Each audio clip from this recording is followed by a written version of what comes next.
L'Algérie devrait, avec sa géographie, ses atouts naturels et humains, parmi les 20 pays les plus riches du monde.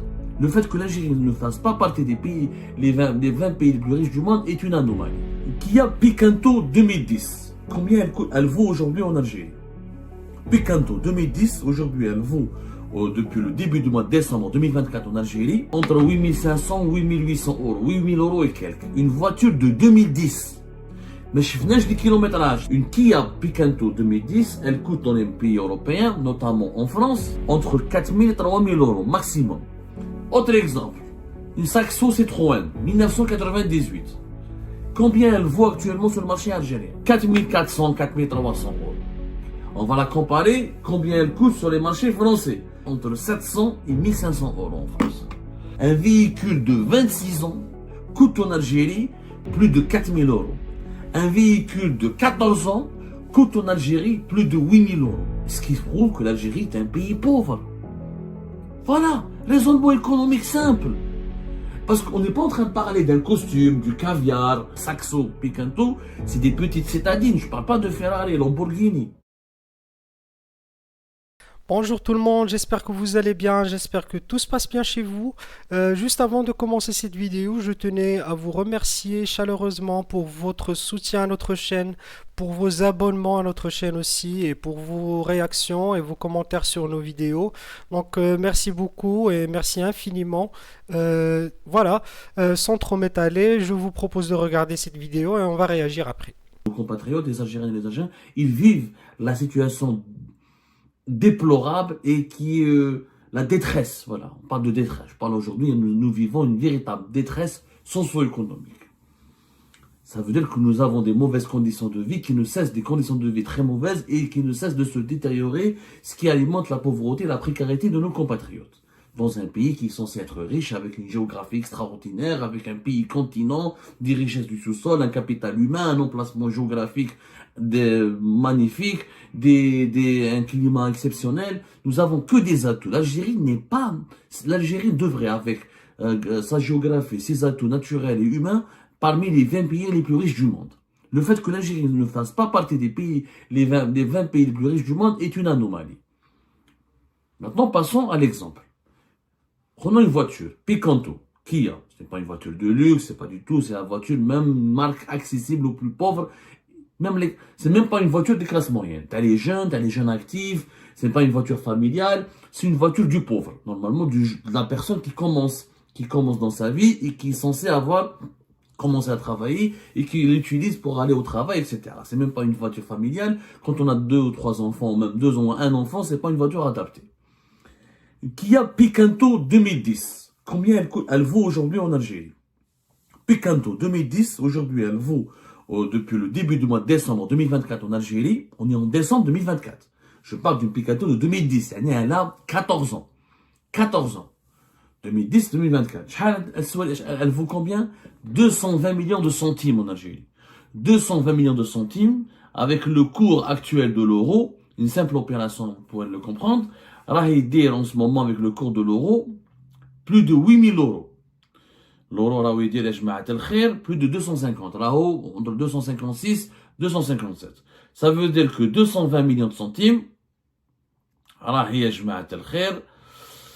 8000, entre 8500 et 8800 euros. 8000 euros et quelques. Une voiture de 2010. Mais je fais du kilométrage. Certainement, une voiture de 2010, le kilométrage il est extrêmement élevé. Elle a roulé pendant 14 ans. Ça veut dire qu'elle a un kilométrage largement au-delà de 200 000 km, si ce n'est pas plus de 300 000 km, si ce n'est pas 400 000 km. C'est 14 ans de véhicule. Nous sommes un grand pays, l'Algérie. C'est un immense territoire et les transports en commun sont très très sous-développés. Donc certainement, les personnes qui revendent leur Picanto 2010 à un kilométrage extrêmement élevé. Combien elle coûte cette voiture 2010? La même Picanto 2010 ailleurs dans le monde, notamment dans les pays européens, qui sont nos voisins directs. Je parle de l'Union européenne, c'est notre partenaire commercial direct et c'est le pays, la région ou la zone économique avec laquelle on fait le plus de commerce, puisque c'est là où vont essentiellement nos exportations et c'est là où proviennent essentiellement nos importations avec la Chine.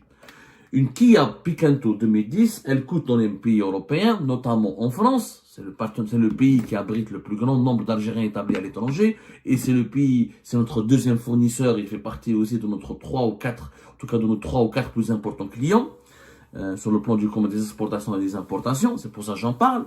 Entre 4 000 et 3 000 euros maximum. Entre 4 000 et 3 000 euros maximum. C'est-à-dire qu'il y a Bigrib 4 000 et quelques. Entre 3 000 et 4 000 euros. En Algérie, elle est entre 8 500 et 8 800. Presque 9 000 euros. 2 fois plus cher.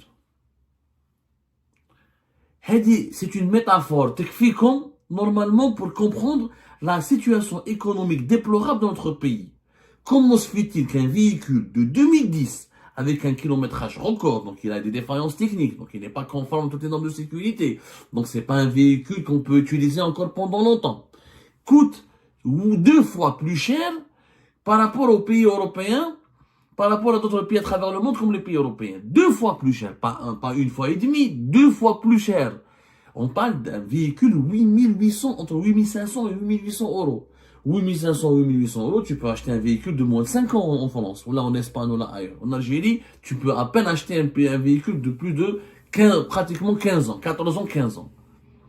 Autre exemple, une Saxo Citroën, 1998. Combien elle vaut actuellement sur le marché algérien? 110 millions de centimes. 110 millions de centimes. 110 millions de centimes, c'est combien avec le cours de l'euro actuel? C'est un peu calculatrice. C'est pas très, il ne faut pas sortir de Saint-Cyr. Il ne faut pas être un ministre, il ne faut pas être un dirigeant, il ne faut pas être bardé de diplômes pour faire des exemples, pour faire c'est une analyse économique précaire, primaire. Elle est primaire pour comprendre la vie précaire des Algériens et des Algériens.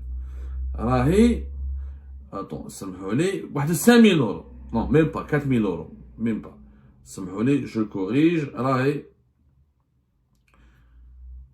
4 400, 4 300 euros. Une Saxo, 1998, 4 400, 4 300 euros. En Algérie, une Saxo, une voiture française. Donc, on va la comparer, combien elle coûte sur les marchés français. شحال تجيب في les marchés français.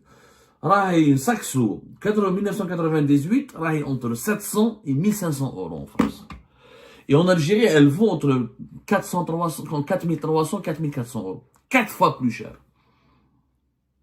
Comment se fait-il qu'en 2024, 1998, 1998, la différence entre 1998, il faut les chiffres, de déjà 24 ans, 2 ans, 26 ans.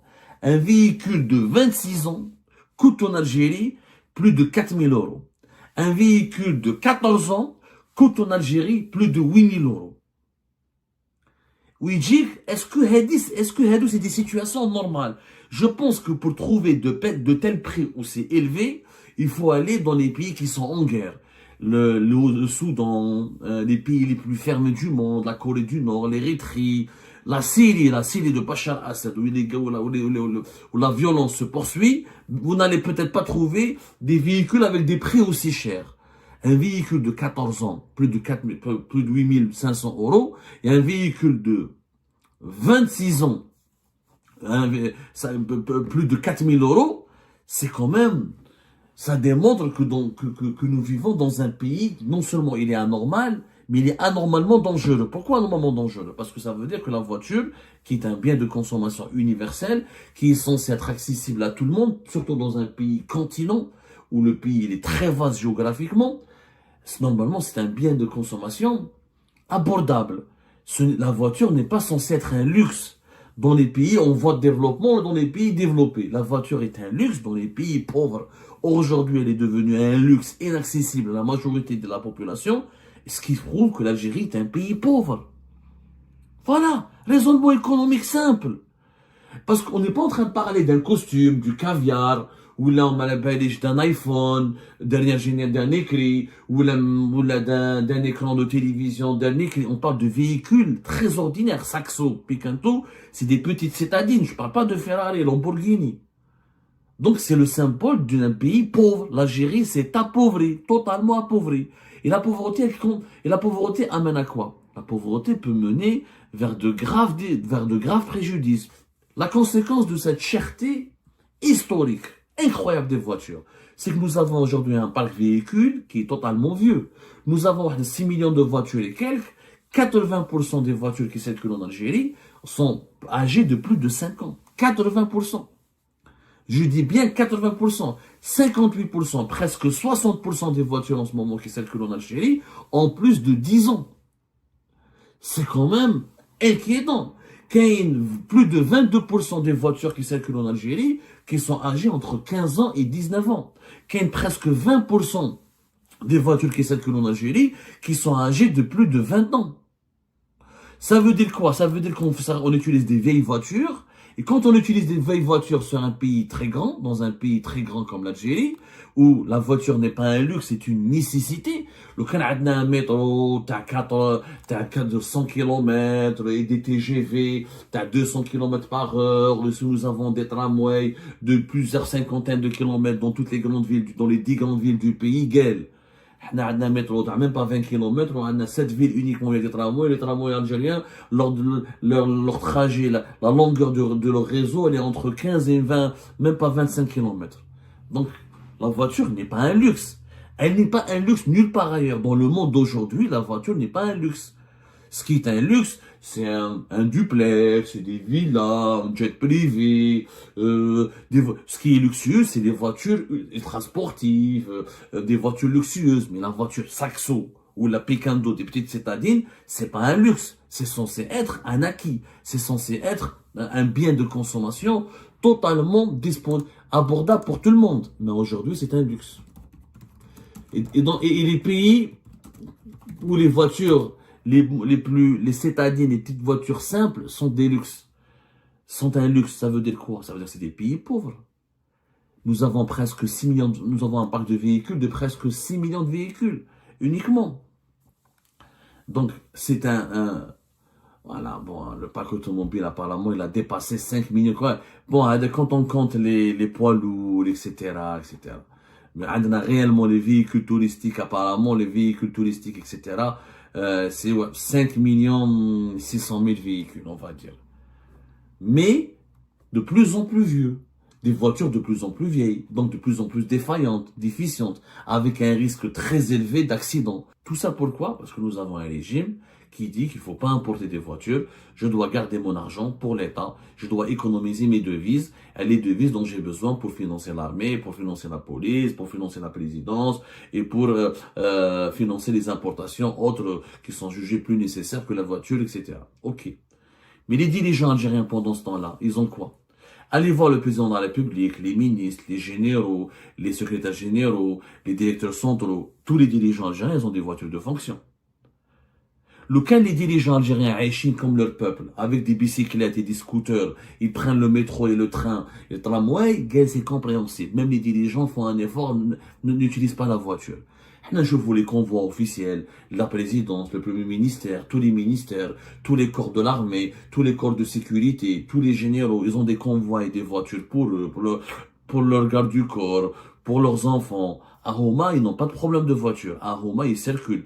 C'est-à-dire que la voiture est un luxe uniquement pour le bas peuple, pour l'Algérie d'en bas. L'Algérie d'en haut, elle a toujours des belles voitures, toujours des voitures de luxe, toujours des voitures blindées, toujours des vitres teintées, toujours des voitures les plus modernes. Et à Roma, pour les dirigeants algériens, ils font pas d'économies. Les économies en devises, on les fait subir uniquement au peuple. Pourquoi? Parce que le peuple ne vaut rien pour nos dirigeants. Que le peuple vive dans la pauvreté la plus absolue, la plus précaire, la plus humiliante, ça ne dérange pas les dirigeants religieux. Par contre, eux, les dirigeants, veulent rester toujours dans la richesse la plus absolue, la richesse la plus opulente. Ils veulent toujours avoir le confort matériel le plus important, le plus considérable, le confort le plus complet. Mais le peuple, qui vit dans sa pauvreté crasseuse. Quand un bien de consommation ordinaire devient un luxe, ça veut dire que ce pays est un pays pauvre qui s'appauvrit. Et quand dans ce pays pauvre, les dirigeants, eux, entretiennent un confort matériel et un rythme de vie, un train de vie luxueux, ça veut dire que ce pays est corrompu, ça veut dire que ce pays n'est pas crédible, ça veut dire que ce pays n'est pas juste, ça veut dire que ce pays n'est tout simplement pas fiable. Ça veut dire que ce pays risque plus tard des crises d'insécurité, des crises sociales, des crises économiques et des crises politiques. Et ça veut dire finalement que ce pays n'est pas sûr. C'était ça les amis, je vous remercie comme d'habitude pour avoir suivi cette vidéo jusqu'à la fin et je vous remercie encore une fois pour votre soutien à notre chaîne, pour vos abonnements à notre chaîne et pour vos commentaires et vos réactions sur toutes nos vidéos quotidiennes. Donc voilà, en ce qui concerne cet extrait de cette vidéo, donc la situation économique en Algérie qui ne fait que s'empirer, c'est toujours d'actualité, c'est malheureux et c'est grave en ce qui concerne la population algérienne, c'est vraiment, ça devrait être insupportable de vivre dans de telles conditions surtout que l'exemple que nous donne Abdou, il est vraiment très frappant. Quand vous avez une petite voiture, même pas une citadine de plus que 10 ans ou 14 ans, qui vaut encore environ les 5 000 euros, là c'est une situation complètement inédite, c'est complètement catastrophique.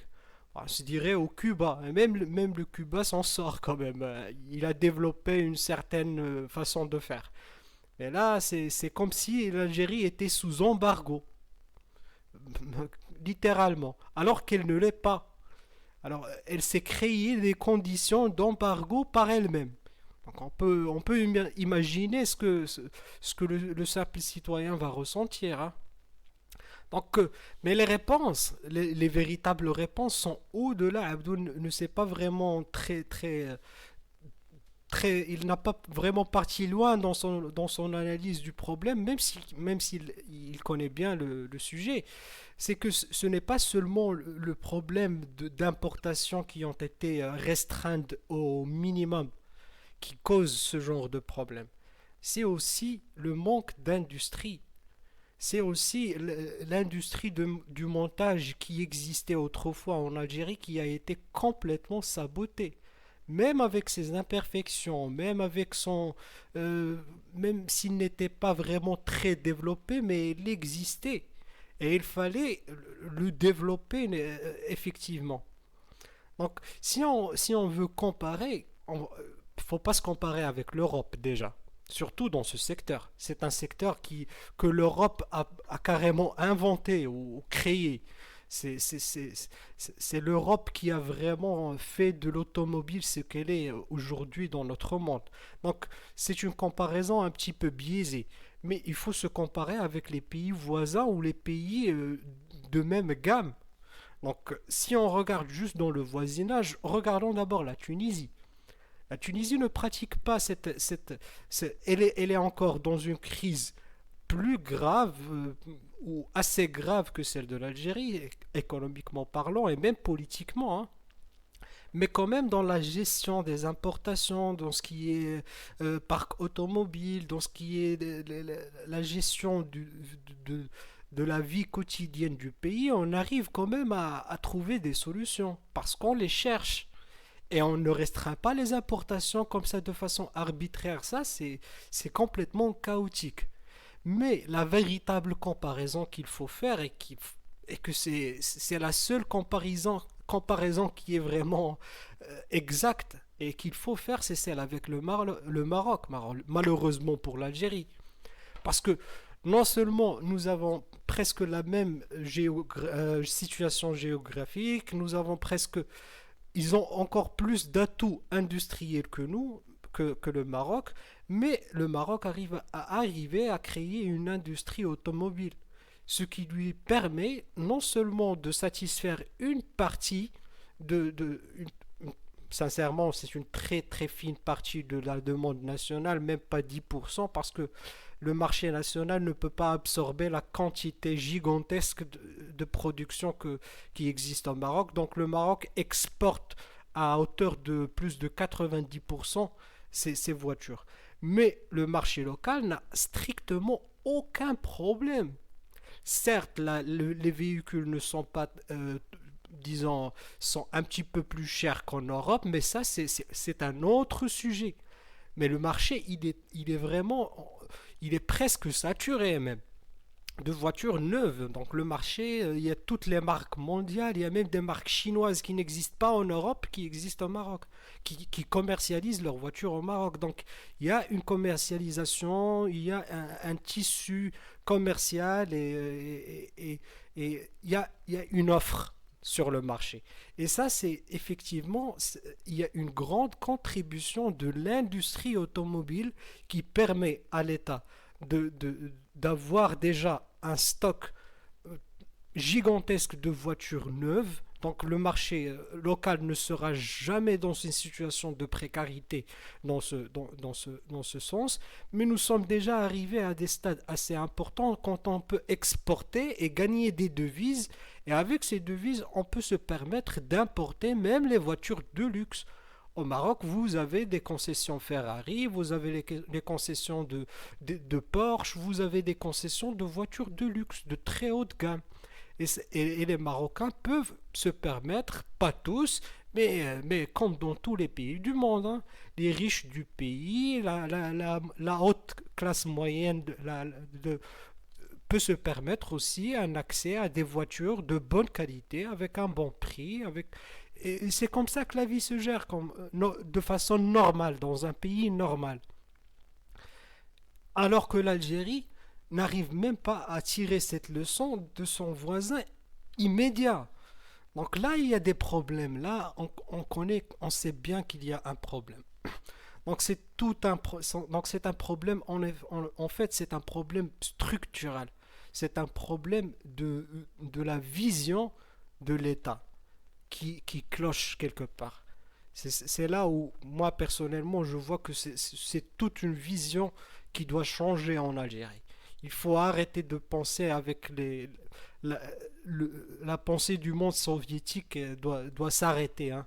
Il faut moderniser l'économie, il faut se lancer dans l'industrie, il faut arrêter cette obsession guerrière envers le Maroc et envers le voisinage tout le voisinage immédiat et même au-delà de la Méditerranée. L'Algérie n'a que des ennemis en ce moment. Ce qui est malheureux, hein, ce qui est vraiment malheureux pour tout le Maghreb, pour toute la région Méditerranée. Donc voilà, et en premier degré pour les Algériens eux-mêmes, hein. Donc voilà, je vous remercie pour avoir suivi cette vidéo et toutes nos vidéos et je vous donne rendez-vous dans une prochaine vidéo. Voilà, au revoir.